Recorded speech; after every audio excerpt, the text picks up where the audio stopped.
Most e-commerce brands can't scale their meta ads for one really boring reason. Their account is a mess. Everything is crammed into one or two campaigns. The algorithm is making all of the decisions, and there's no clean way to test, optimize, or scale. My name's Andy Gray, and structuring ad accounts for scaling e-commerce brands is what my agency does every single day. So in this one, I'm going to show you exactly how we build an account that's actually made to scale. You're going to follow it from day one all the way through to 90 days to see the growth that we were able to unlock. So let's get into it. Now, the reason that structure really matters is so simple. A clean account gives you stable campaigns the algorithm can actually optimize to, and a proper engine for testing, which is going to give you data that you can genuinely trust. You know the levers that you need to pull to engineer that performance that you want on the back end. A messy one gives you none of that. So no matter how good your creative is, you will hit a ceiling. So let me start to walk you through how we lay it out, layer by layer. Starting point whenever we come into a new ad account is always building a set number of audiences. So you want your purchase audiences from the pixel, which can now be tracked up to 730 days.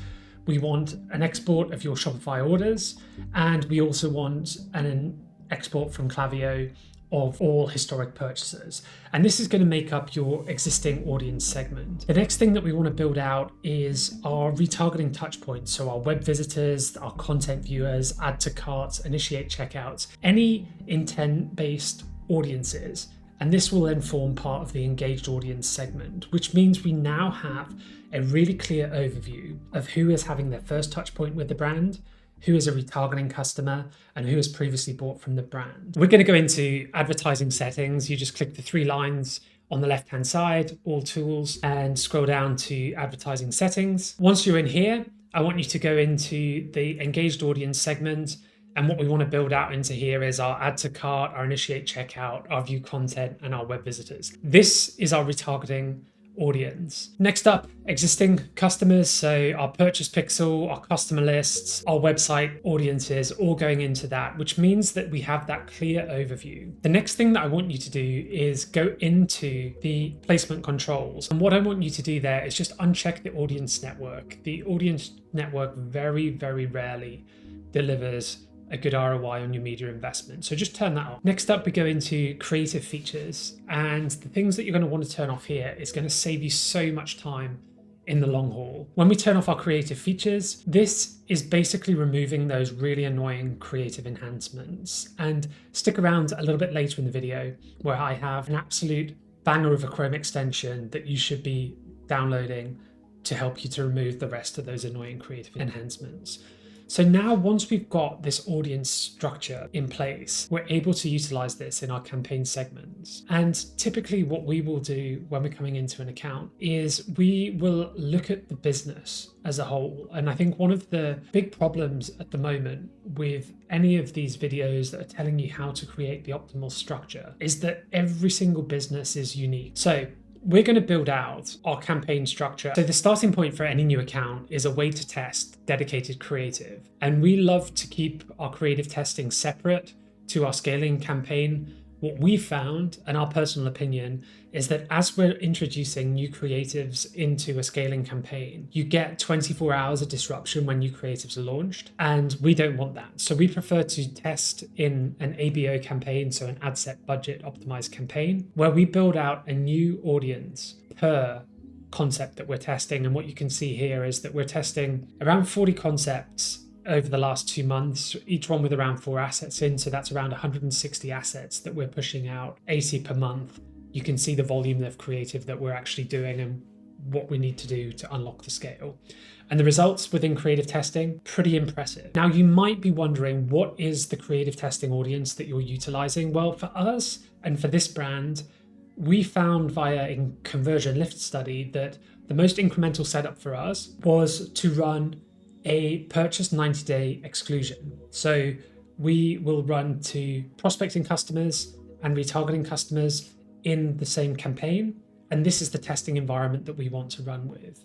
We found this was more incremental for the business than hard exclusions of 180 or 730 days. Those with an eagle eye might have spotted that some of these testing budgets appear to have been scaled beyond the $30 a day that we'd assigned originally. And that's because if a creative test is working well, we will continue to scale it within the testing campaign, because if it ain't broke, we don't want to fix it. What we do want to do is take some of those winning assets and move it into our scaling campaign at the same time. But we're really keen to just keep going with what's working, and that's how we're able to drive unbelievable performance. The next thing to build out is your scaling campaign. And for this brand, we like to split by country. So we have one campaign for the UK and one campaign for the USA. We're utilizing an ad set budget structure, which might be slightly controversial.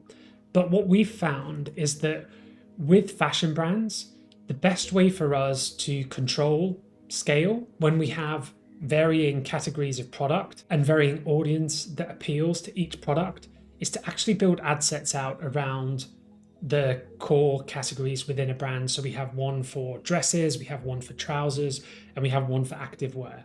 Each one is given its own budget, and we can scale up and down depending on the performance that we're seeing. Within this audience, again, we're utilizing that 90-day exclusion, and we're moving our winning creatives over.